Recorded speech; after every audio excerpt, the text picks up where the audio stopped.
Great.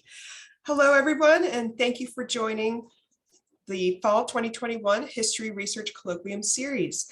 I'm Anna Kephart, and I am a UCF History graduate student and the University Archivist at the Florida Institute of Technology. The UCF History Department is proud to host this series of monthly presentations and conversations featuring faculty and student research. Today's presentation features Dr. Yovanna Pineda, Associate Professor of History, and Dr. Hakan Özoğlu, Professor of History, as they discuss participatory action research and examining and reporting correspondence. This session will be recorded, and by remaining in the Zoom meeting, you agree to that recording. The recording will be available on the UCF History Department YouTube channel for later viewing. We ask that you hold your questions until the Q&A portion, which will take place after each research presentation. So with that, we will begin with Dr. Pineda. Dr. Pineda is the author of Industrial Development in a Frontier Economy, The Industrialization of Argentina, 1890 to 1930, published by Stanford in 2009. Her upcoming book, Sensational Machines, Techniculture in Argentina, examines ritual and myth-making in the design, maintenance, and repair of harvesters and tractors. It analyzes the 200-year development of people's emotional and sensory meanings of cutting-edge technology during the long 19th and 20th centuries. For this presentation, Dr. Pineda draws from her experiences working on this project during the pandemic. Thank you for joining us today, Dr. Pineda. Thank you. Okay, thank you both Tiffany and Anna for that wonderful introduction, and also for all our guests today that have come to hear about the presentation. So today, as I am presenting, let me see, could I share the screen? It says host disabled. Yes, you can share your screen now. Okay, thank you. All right, so I'm going to start before I get into, two things of today's presentation is the first one is to show what the research is about and why I needed to change my methods in 2020 during the pandemic. So what is the research about? So one of the things that I'm doing is trying to start, one thing about getting a PhD. I see there's a lot of students here, so why get a PhD? I'm sure most of your professors have told you the academic market is horrific. Why would you do such a stupid thing?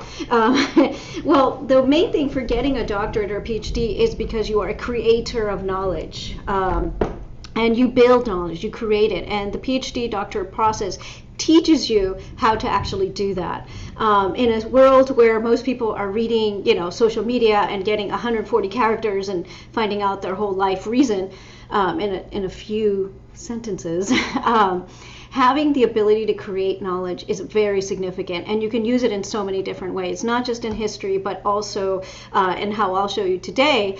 I know just listening to gendered and embodied spaces of repair and maintenance in Argentina sounds like not such an interesting thing, but it is when you think of all the ways that you can use this research and the types of research that I'm doing.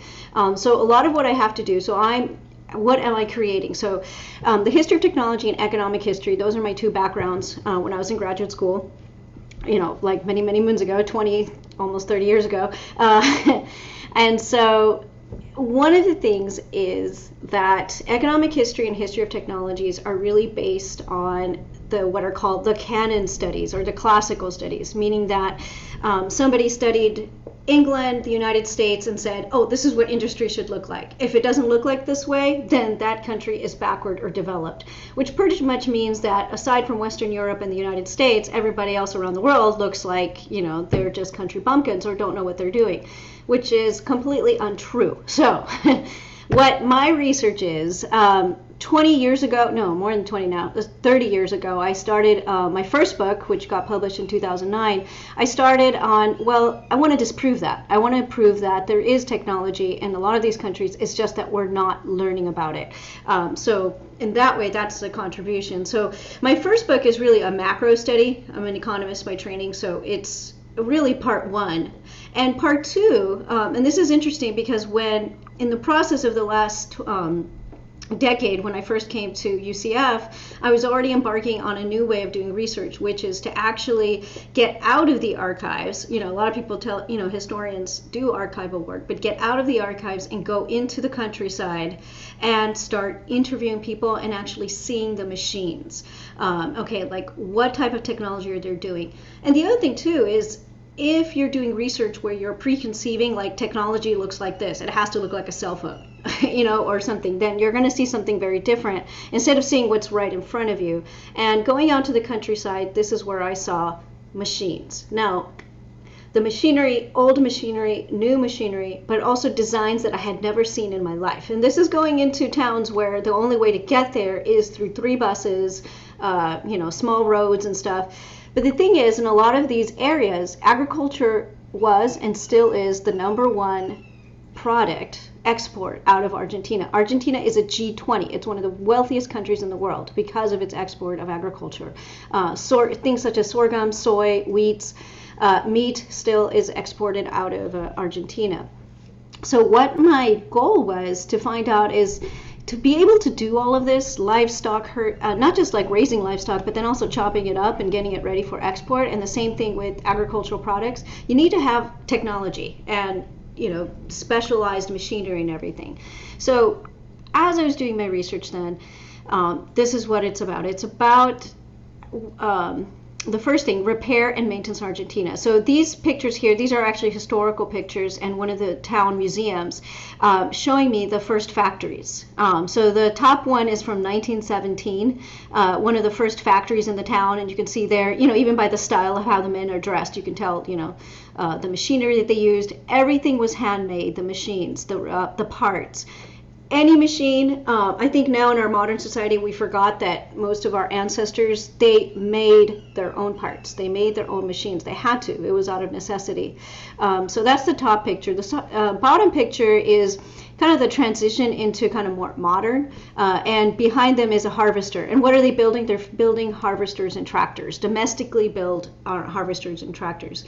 So that's a harvester in the bottom figure, that's in the 1970s. And there you see kind of the difference of the workers. Now they're in a uniform. The factory behind them is larger and I guess more modern in some ways. But the whole idea of my research was to find out, okay, what kind of technology are they building? What does this technology mean for the people? I wanted to understand not just like the function, but also the meanings of it. So the focus of this presentation is, I'm going to do, because of time and everything, and I do want to talk about kind of the use of doing ethnography through social media like WhatsApp and Twitter and Facebook. Really just using like the messenger parts of each one of those programs.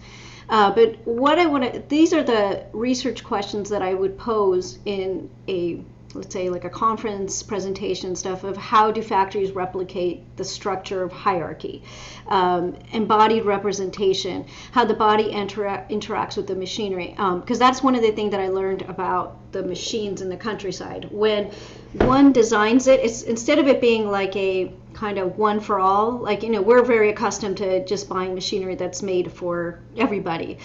Here, it's much more custom machinery. So you're not going to see like the massive millions of production, but you will see the 300 machines that are built for you. They're built for your body, and at least in the interviews that I did, mostly with men, that's what's a gendered space. The people working inside the factory, actually building and driving the machines, tend to be men. Although women do play a role as administrators and kind of outside of these, not actually driving the machines, but they're in representing the machines, selling the machines, administrating as well, like when you have the administrating the factories. So there's a lot of gendered spaces, but it's still a community thing. And the worker also as the interface, because this is very important in any history of technology, is knowing, for instance, like what is the use of the user of the actual machine, the worker who designs it, and then knowing how the worker interacts with these machines. Using that information, a lot of designers in the countryside, and sometimes people who just learned by doing, like just by being there, were able to create some pretty elaborate and some very what's the word, sophisticated designs of tractors, and that compete with a lot of foreign companies. Now today in 2021, because of several economic crashes, there's only one domestic harvester, like a true domestic harvester company. All the rest of them are now like kind of corporations and partnerships with other foreign companies. So not the same as it was back in the day, but still, they're still there. So the research then, and I wanted to show a couple maps of where I was. So here's Argentina. Argentina is, of course, in South America. It goes down to the tip. The province that I focused on was in Santa Fe. And in this, here, the picture to the right where I circled, there's a small town, San Vicente. And the reason even though the surrounding areas also have tractors and other, small companies and shops and stuff producing these machines, I focused on San Vicente because of the legend, the myth. As I was interviewing people out in the countryside, everyone talked about, not everyone, but mentioned certain brands like Senor, Bernardin, Bofelli, and those all came from this town. So at one point, I guess the history, the myth is that at one point there was 4 factories here in the small town of San Vicente, which if you go there, there's only one bus terminal. There's 3,000 people kind of spread out in the countryside. So it's a very small town, but yet you have, even today, so even though all those, there's no more harvester companies, there's still, you can still see the remnants of all of it, because there's a lot of like unusually high number of mechanics in this region, also shops like metallurgy shops, and there's still some factories, but they're producing parts for machinery such as like now a lot of foreign machines are much more common out there, such as like John Deere, which most people have heard of, or Holland. Holland is Dutch, I believe. Except both the Dutch company and the John Deere company have an Argentine version of this. So they call it like John Deere Argentina, and pretty much use local designers to build these the tractors and harvesters, because they want local people to tell them what they want in this machine, for marketing reasons. Okay, all right, so that's what the research is about. Now I'm going to get into how I did ethnography, because ethnography usually means face-to-face. It doesn't mean like being 10,000 miles away and trying to figure out what people do, because part of my job in doing design of machinery and history of technology is a lot of observation. I have to observe and listen very carefully in what they're telling me about the machine. So in this picture here, this is actual live. This man here, Salvatore was his name, first name is Roberto, but Salvatore here was showing me, he rebuilt this machine. So he rebuilt this machine and was showing me like how he did it, how he cleans it up, because nothing is wasted in Argentina. Most people don't know, but Argentina as a G20, but it also has, it has a system where a lot, especially those in the rural side, they just have to figure out how to fix things on their own. It is a culture of working outside or inventing your own economy. And maybe I shouldn't call it that way, it's oversimplified, but it's a way of having a livelihood without dependence on the national economy. So what this man here was, he took an old machine and he was just rebuilding it, and he was showing me how he was doing it part by part. And it's an older machine, so he was there like cleaning it. So that's a big part of what the research is, understanding maintenance and repair, and how the connection between man and machine, because that's part of my work as well, and things that he gave me to, for instance, like his, so he was sort of like more of a ficcionado, meaning that he had a full-time job. He was a farmer, but this is what he did on the side. And little notes that he would take for himself.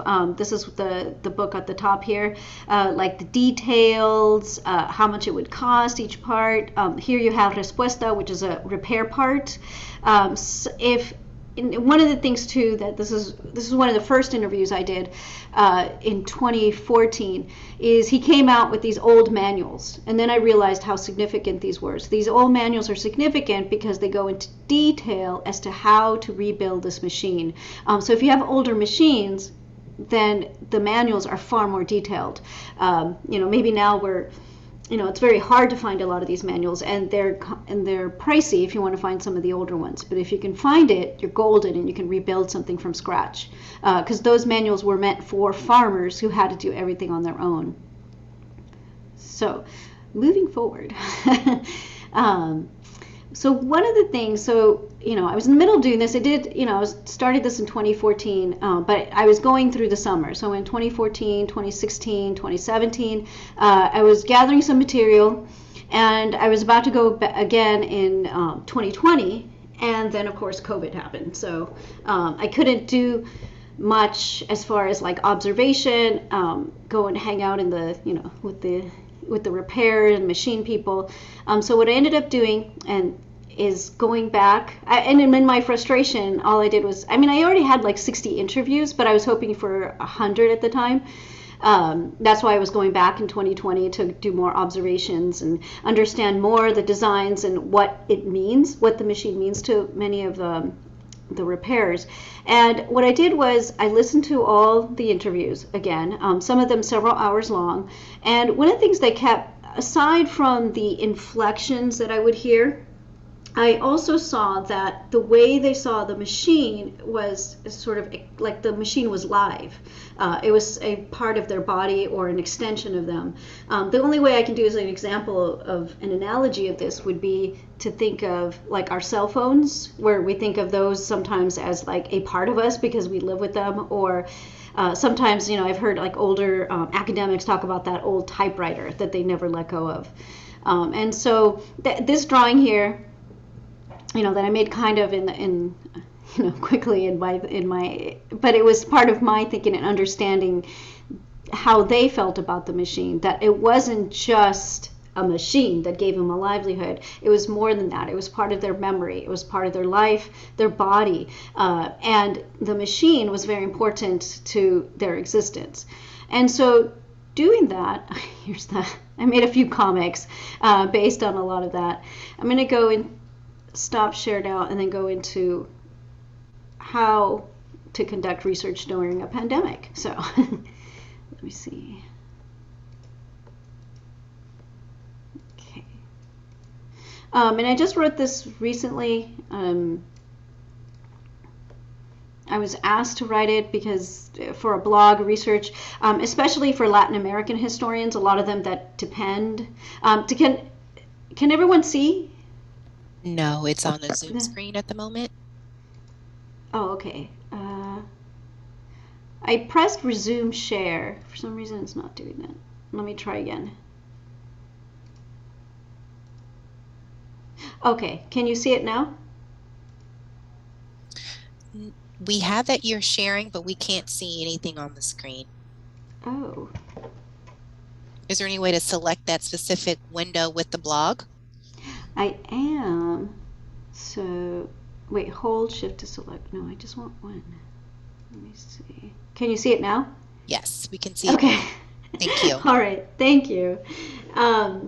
So this woman here, Gretchen Pierce, she's the editor for this blog post for H. Latam. And what had been happening during the, it wasn't just me. It was most people, most researchers who depend on ethnographic work or just going to the archives to do this kind of work, especially in places like, whether it's like Indonesia or Latin America or Africa, a lot of us depend on actually physically being there. We can't do this from abroad. We're just, we're doing like research on site.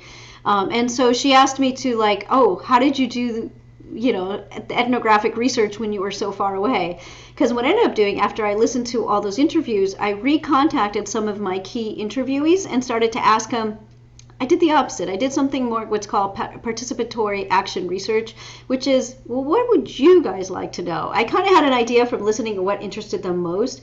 They want to know about them. They don't want to know about the designers or the elite. They want to know about how they rehab a lot of these machines. And so using, here, and I'll go down. So the article goes into a little bit more into the process of doing it. It's just starting, originally all I did was I was just like clawing through, seeing what I could find digitally, but that's desperation, right? Like you're trying to desperately find stuff. Like, how can I finish this? But then it came to me like, and also in Latin, in places like Argentina, almost everybody has a cell phone. And usually one that has some of the basics like Messenger, WhatsApp, and also Twitter or Twitter Messenger. So they have these things. And so using just what was already there, what they were already using, I'm like, well, tell me about your research. So sometimes I could get onto WhatsApp and actually talk to them live. But they also started sending me their pictures because a lot of their work and the way they explain themselves is very visual. So, I just I have hundreds of these images. They also sent me film through the messengers. And also through like Facebook. This became a way for, so it's going to become one of my chapters, one of my last chapters, because originally I was supposed to go to Germany and all sorts of places, but I would like this book to come out in this century, so I have to, think about what is available. And it became one of my chapters, and I'm calling it a participatory action research because it's about like what my subject, the rehabilitators of the machine, they call themselves the rehabilitators of these machines, what they want to know. They want to see stories about their stories, about how they rebuild things, how they feel about the machinery, how important it is to them, not just for their livelihood, but they're really calling themselves artisans. So this one here, this is Carlos Eduardo Bama, who still continues to send me material. So he's putting here his name, who he is. This is actually better sometimes than an actual interview because he gets slowly, and as he thinks about it, he comes back to me and he sends me some more stuff, but he's telling me where he lives.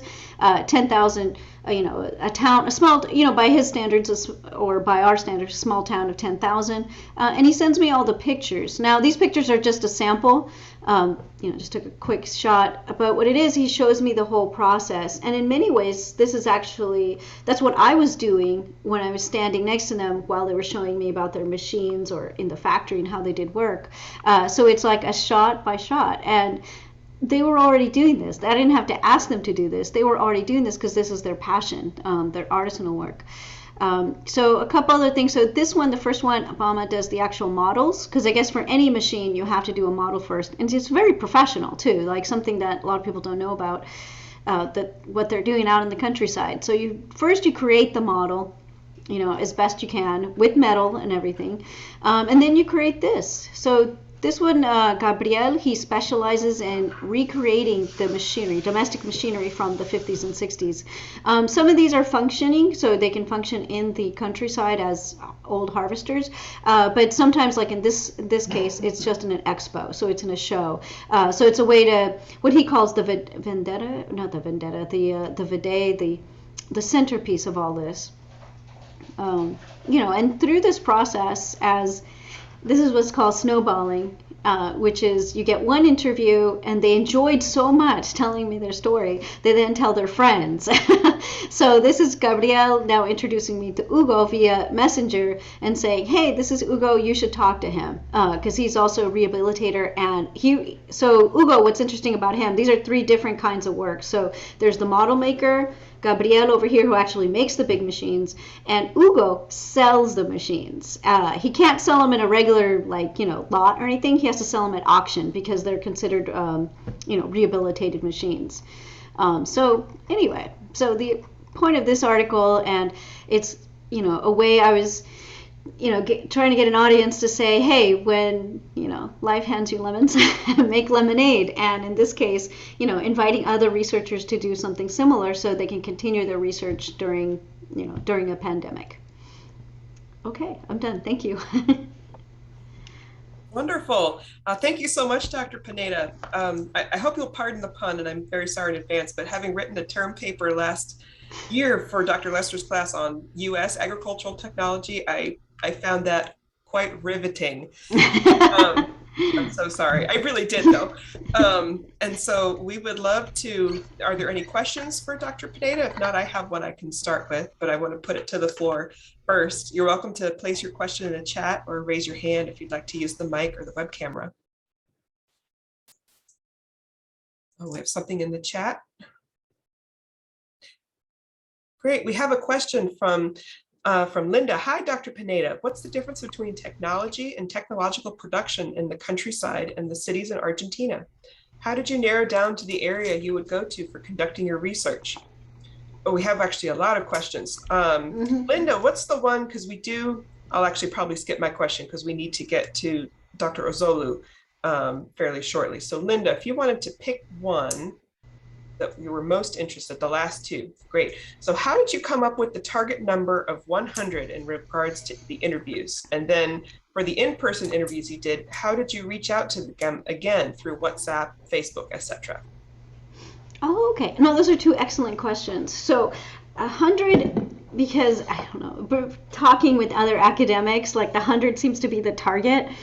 So that's it's a little facetious because I wanted to get a larger sample. I didn't want to say, because I think when I first started, I had like a dozen interviews, and I had presented this work at Smith College actually. And one of the questions was, so is this just unique to this one little town, this one little area? So that was an excellent question. I'm like, well, no, I want to show that it's a broader movement. So I think I came up with 100 because that's kind of like a base cutoff level. I mean, I have friends who've done like 1,000 or 250, that type of interview. So it just really depends. Like in my case, because I wanted to have a broader view, and also to show that it wasn't just like some odd little thing or anomaly in the middle of the Pampas. And the second question, for the previous in-person, how did you reach out to them through WhatsApp? So I had all their information. So I always have a sheet. I had IRB permission to do this. So I had a sheet that had all my information on it. And then I also had a second sheet. This is not required by IRB, but I did anyways, where it said, like, give me all your information. So I had their email address, their Facebook. Some only have Facebook or WhatsApp numbers, so that's all they gave me. So, after reading all their material, I would just contact them, mostly by written. So I wasn't typically leaving messages because I know you can through Messenger and WhatsApp, like voice messages. I was actually just writing and saying, hey, remember that last interview that we did and you talked about like that one little part that you invented?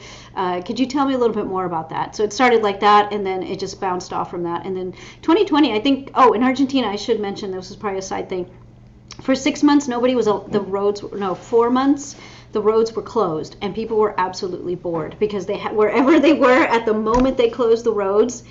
So some of my interviewees were stuck in other towns because their job is to be farmers or contractors. They were stuck in another town for those 4 months, and so they seemed to be inclined to talk to me because they had more time than usual. Okay. Thank you. Great. Yeah. It looks like we'll sneak in one more question before. So we have one more from Cameron. Actually, I jumped up from Ahira. Hi, Dr. Pineda. How did you end up selecting Argentina as the main country where you wanted to focus your research on? Undergraduate. And when I was taking an undergraduate course, I love this one professor. He's at Columbia now. His name is Jose Moya, and he just made Latin America and Argentina. He was an Argentine specialist, and he just made it sound like absolutely fascinating. Because at the time when I was an undergrad, I also, I should say, I went to UCLA, and I'll preface with, I've always been interested in labor history. And I had taken a class with Robert Brenner, who's like the Marxist historian, and with Jose Moya, who's at the time, Argentine historian. I put the two together, and so I put my, I discovered I didn't want to just do labor history in the U.S. I wanted to go beyond that. So I ended up, choosing Argentina. And here I am flagrantly abusing moderator privilege because we're over time, but this is a fabulous question. And so if you had a quick answer, I would love to hear. Cameron asks, hi, Dr. Pineda, is the problem of repairable machinery and needing to use old designs a problem unique to Argentina? Or is this something many modern farmers across the world face? How do they contrast to farmers, say, in the US? Because I, Anna speaking, know that there have been lawsuits recently over the right to repair and that sort of thing. So again, if we could get your short answer, I'd love to hear it. The short answer is that it's not unique to Argentina. So anywhere they can get away with it, usually they will do it. They will repair the machine. And you're absolutely right, Anna, in that in the United States, the right to repair, all that stuff, certain companies like John Deere in the U.S. has buckled down on that in the U.S. But it's harder to do when you're in South America because that's just the custom there. Great. Well, thank you so much. I wish we had to. I would love to. I can talk to you anytime. Fabulous. Thank you. Thank you for all the questions. Yes. So now we have I'm sure it will be equally wonderful presentation from Dr. Hakan Özoğlu. He's the director of the Middle Eastern Studies minor program at UCF, and his interviews and essays have appeared in many international media outlets, including the New York Times, Orlando Sentinel, Chicago Tribune, and WTTW PBS Chicago. He is also the recipient of the 2017 to 2018 Fulbright Core Fellowship. Today, Dr. Özoğlu will discuss his latest book, The Decline of the Ottoman Empire and the Rise of the Turkish Republic, Observations of an American Diplomat from 1919 to 1927. In reporting and examining Rear Admiral Mark L. Bristol's official correspondence to the State Department, the presentation centers on some notable reports that Bristol sent to Washington dealing with the collapse of the last Islamic Empire and the rise of the secular Turkish Republic. Thank you, Dr. Özoğlu. Hi. Well, thank you for inviting me, and it was fascinating to listen to Yovanna's research, and mine is a finished product. And what I like to do today is actually talk about the process, since we have a lot of students listening, how this book is written and what my interests are. My area of interest is the Middle East, and the time period is usually World War I and just immediate afterwards. This is a time period that excites me, but that's a time period that is very hard to do research on. How I started doing this research is I was interested in writing a book, my second book, about the internal politics in Turkey and the power struggle after the collapse of the last Islamic empire in the Middle East, that is the Ottoman Empire, and how the modern Middle Eastern states were emerging. When I was doing the research, I focused on a lot of archival resources, namely the Turkish and Ottoman archives and British archives. But at the meantime, I was wondering if there is anything in American archives that deal with that, because in the Middle East, usually the British, French archives and European archives, let's say, and the local archives have been used as research. And I was wondering if there is anything in American archives. So I did a research in National Library in Washington, and also the National Archives in Maryland, to see if there is any record of Turkey and the collapse of the Ottoman Empire. And by doing so, I have encountered a name that continuously sent reports to Washington from the Middle East, giving extraordinary information. So I use a portion of that in my second book. And then I got bored. So I said, well, maybe I should write one more book before I die. And I decided to look into more into this gentleman's, Mark Lambert Bristol's writings. And I realized that there's not much written about him, but the information I gathered from American archives and also Turkish archives about him is extremely important.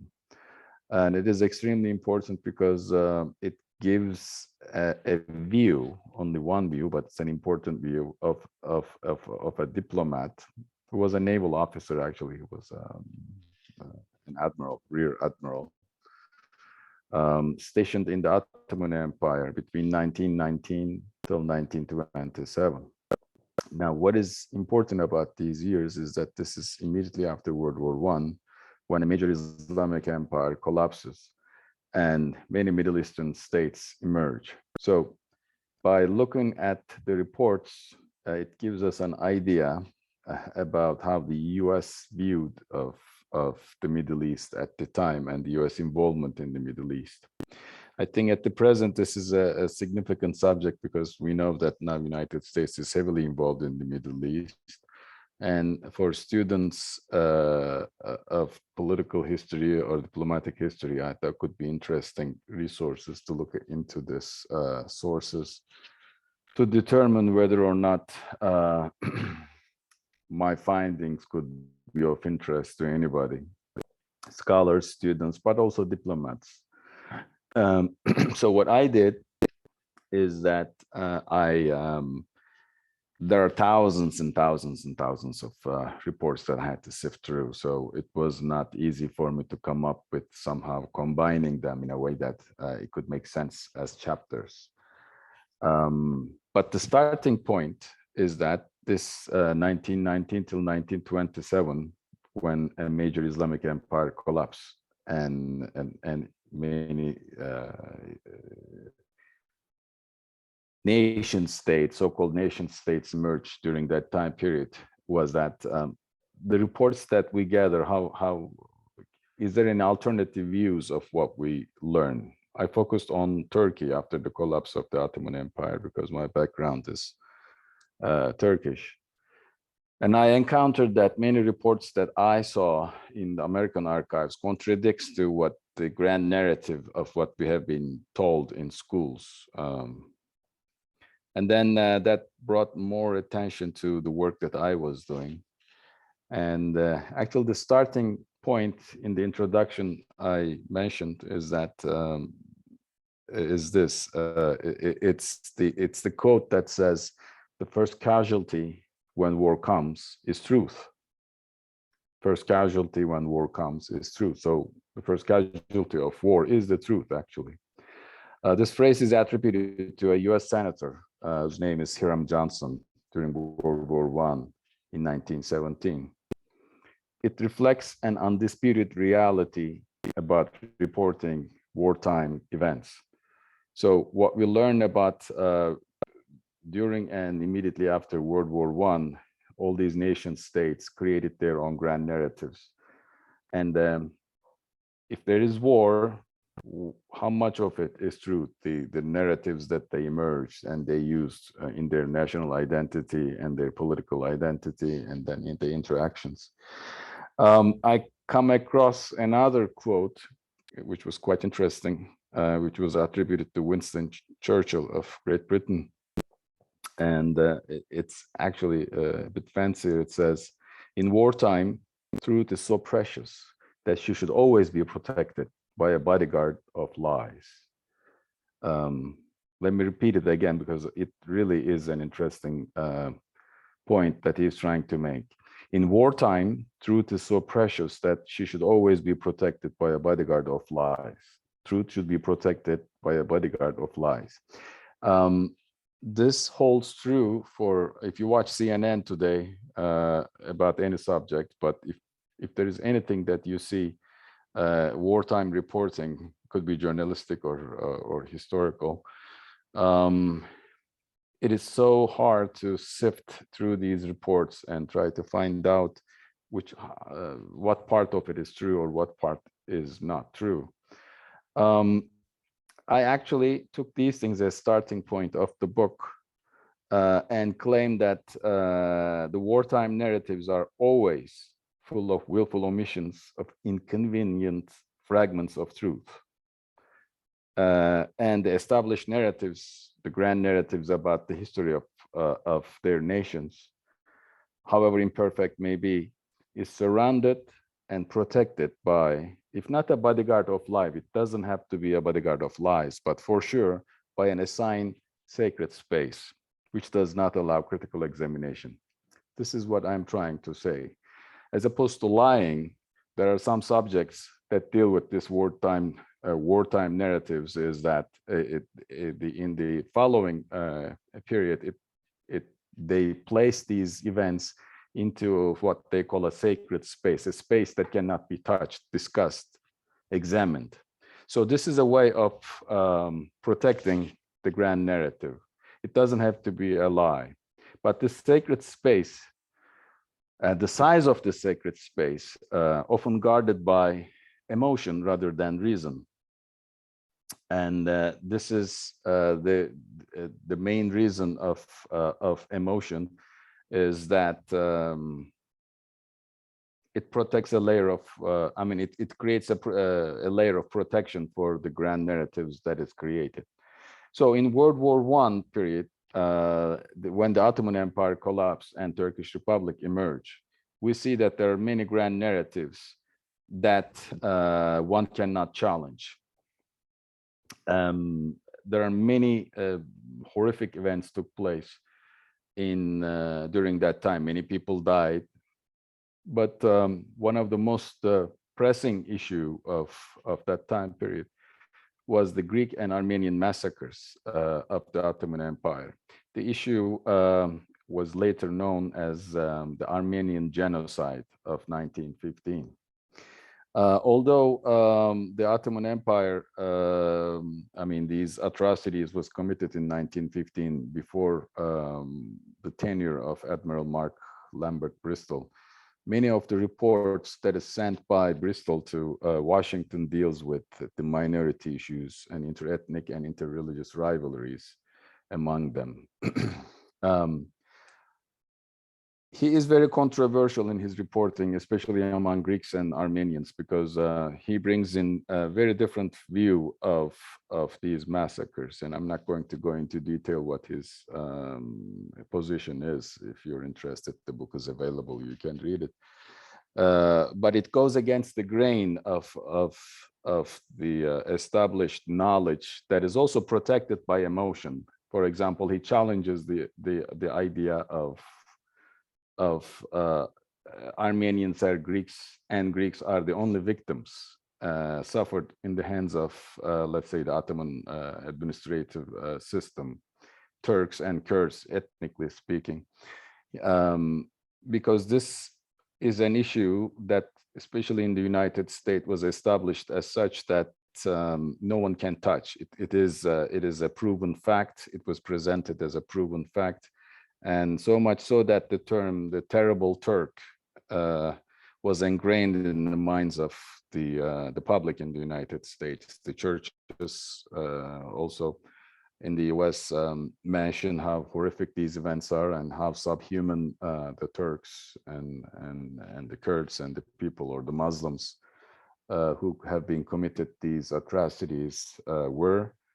He goes against that, and although he accepts the killings of the Christian minorities at the hands of the central administration of the Ottoman Empire, which he actually despised, he also brings in alternative understanding and alternative reports saying that it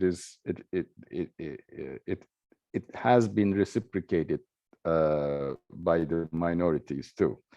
And in fact, he brings in reports saying that here are the Black Sea coastal towns. Greeks also committed atrocities against the Muslim citizens of the empire, and Armenians also in the eastern part of Anatolia. So he brings in reports that he collects from his ship captains. Keep in mind that he was a admiral, and then he had a dual appointment in the Ottoman Empire later in Turkish Republic. During World War I, United States cut diplomatic relations with the Ottoman Empire. That's why he wasn't called an ambassador, but high commissioner, because the diplomatic relations were at that level.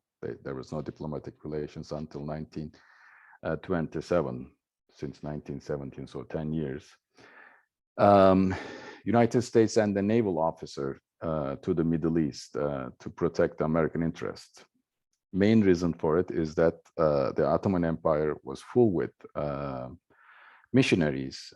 Missionaries found a fertile ground in the Ottoman Empire to convert people since the mid-19th century, but they were not successful converting Jews or the Muslims. They were very successful converting Armenians, somehow successful converting in Greeks. So in his reportings, Admiral Bristol suggested that in the United States, the public is not receiving full picture because these missionary reports that these grand narratives were established in the United States come from the missionaries who were stationed among the Armenians, among the Greeks. They were not part of the Muslim population, so they did not know the suffrage or suffering of the Muslim population in Anatolia, in other parts of the Ottoman Empire too. So in an effort to bring in the issues to the fore, he used his ship captains as resources and send them to the coastal towns like in Black Sea, Samsun, Izmir in the Aegean, or Constantinople or Istanbul or Mersin in the Mediterranean. And these people would land and collect information, in addition to the information that he collected from the missionaries. So he he somehow bring them all together, and then he judged them, and then he sent it to Washington. He made suggestions to it. Anyway, the book is full with reports, but I can tell you that I had 6 chapters out of it. And in introduction, I basically talk about the resources that I use, the archival sources, and the main argument, and who Admiral Bristol is. Chapter 2 talks about his career as a military officer and also as a diplomat, just to establish who he is and why he is looking at the issues the way that the previous diplomats look at a different issue by looking at the same event. He has a different take, so I was hoping to bring that into the fore. Chapter 3 deals with the collapse of the Ottoman Empire and the rise of Turkish Republic. This is very important because we have now an alternative view of how Americans view the major empire is about to collapse. And after that, how they should establish relations with the emerging Turkish Republic. I just picked the Turkish Republic, but it also has, you have Iraq, you have Syria, you have many other parts of the Middle East. When the Ottoman Empire collapsed, as some of you might know, 22 plus countries emerged in its place. So I just look at what his views are, and when he see the empire is collapsing and a new regime, a secular republic is erecting in its place, and his views of the military personnel of the new emerging regime is also important because, as I said, these people became the founders of the republic, and they have extremely important in Turkish Republican history. But he brings in alternative views of that. The book is being translated into Turkish. I'm assuming once it's translated, it will be also controversial in Turkey, as well as among other groups that he has strong opinion. Now, the chapter 4 deals specifically with the conflicts between Turks, Greeks, and Armenians. These 3 groups have been mentioned. Actually, they were the cornerstones of this book because in the Middle East, in Europe, and also United States, one of the most pressing issue was the Christian population, how the Islamic Empire collapsed, the suffrage of the Christian population. When we say Christian population, we talk about mainly Armenians and Greeks, and his position of a creation of independent, well, not independent, but Armenian mandate, a state of Armenia for the Armenians, and having United States as a mandate to protect the interests of these people and establishing a state afterwards. This also contains very controversial reporting that earned him the Scarlet Letter of Pro-Turk. Chapter 5 is a bit lighter than the previous one. But it is actually also painful. It's the title is The Political and Human Landscapes in the Ottoman Empire and later in Turkey. It basically talks about the living conditions after World War I, the inflation rates, and how people try to survive. It depicts a very vivid picture of the suffering of anybody involved after World War I. It's not just the death rate, but how people were trying to survive. It also has some interesting reports one of which claims that, let's say in Constantinople, the capital of the Ottoman Empire, if one has money, one can find anything in the world that cannot be found anywhere else in the world. So that's also an interesting observation. It's the inflation rate is before and after the war is 2000%. Let's say you bought, I don't know, a loaf of bread for $1. After the war, in 4 or 5 years, imagine that being $2,000. And how people are trying to survive with that, and also population exchange of how the Greeks were sent to Greece, the Greek-speaking Ottoman citizens, and exchange that population with the Turkish-speaking Muslim population in Greece back. So his views on that, and the last chapter is basically afterthoughts and conclusions that focus on the important points that are made in that book. So I'm going to stop here and to see if there's any questions about that research. I'm back to you, Anna. Wonderful. Thank you so much for sharing your research, Dr. Özoğlu. Are there any questions? I'll look to the audience before I jump in. You can place your question in the chat, or you can raise your hand if you wish to use the mic or your web camera. Good, we have one. This is from Cameron. How do you deal with archives in countries which you cannot access, whether it be from language barriers or resources that are not digitized, especially languages such as Turkish, Arabic, French, and especially smaller countries such as Armenia, where they may not have as many resources readily available in English or online? That's a very good question. That's why a historian's research is not complete always, because there is always some archival resource in some language and some place that is hidden. We cannot conclusively say that this is what happened and this is the truth. There is always our truth. What we present as truth is actually not the truth. It's something that stands for the truth until a new archival resource becomes available. A historian can do their best. In preparation, one thing is important is to learn as many languages as possible and try to examine these sources in the original one, not secondary sources, but in original sources. But we cannot know all these languages, obviously, that could be available to people. So you do your best, but at the beginning, you have to acknowledge that these are your resources. And for example, I'm sure in Armenian and in Russian archives, there are important resources and archival sources that could contribute to this research. So what I can do is accept the shortcomings of the book and hope and invite people, scholars, to contribute to it, either contradict what I wrote, but that doesn't change the fact that these diplomats in American archives wrote these things. But that's, again, is a process. So if you do not know all these languages as a student of history, do not feel bad. You just do your best and produce, don't sit on it, because if you sit on it, you will never produce any article, book, or anything like that. But be open-minded and allow others to criticize your work and point out the shortcomings. Thank you. I had a follow-up question that's sort of similar. Who was the audience for the State Department writings by Rear Admiral Bristol? Were they intended to be public record, or were they internal? And how would this distinction change or not how you use them as sources?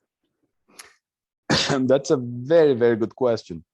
The audience of these reports are the State Department, through State Department, the President of the United States. Imagine that after World War I, United States is not becoming isolationist, but also suggesting that diplomacy should be an open door diplomacy, not leave these things just to Great Britain and France, so the resources of the Middle East.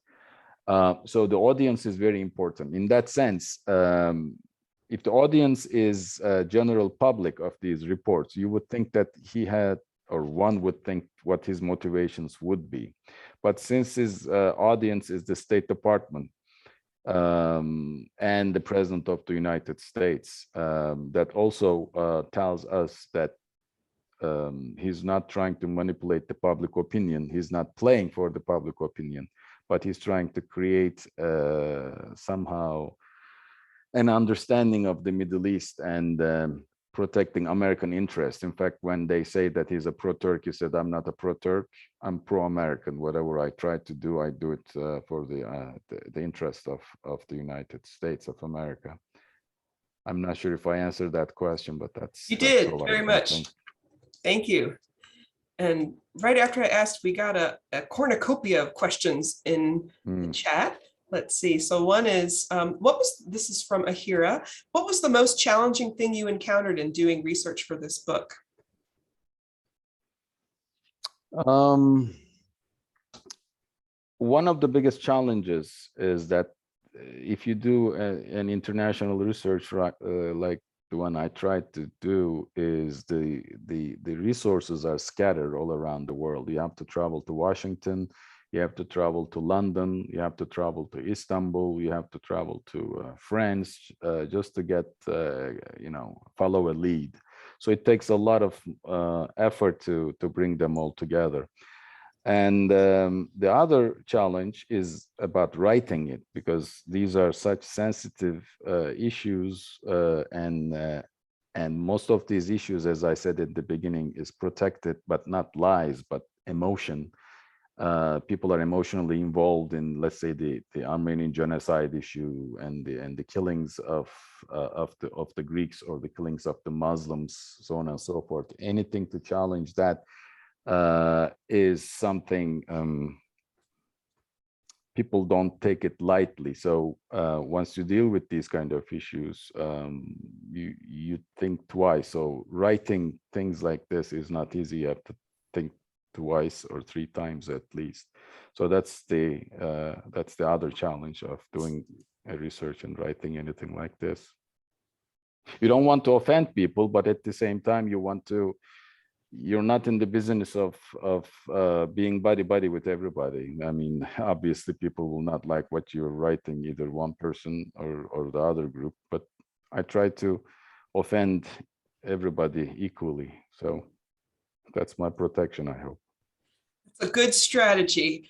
And speaking of good strategies, I appreciate, as I'm doing my thesis, I appreciate your just write it. If you sit on it, it won't happen. So it won't happen. I put that away as well. Please do. Yeah, I think we have time for one more question. And that is from Linda. And she asks, how did you decide what information to include or exclude from Admiral Bristol's reports in your book? That's a challenge, because this gentleman is an avid note taker. He write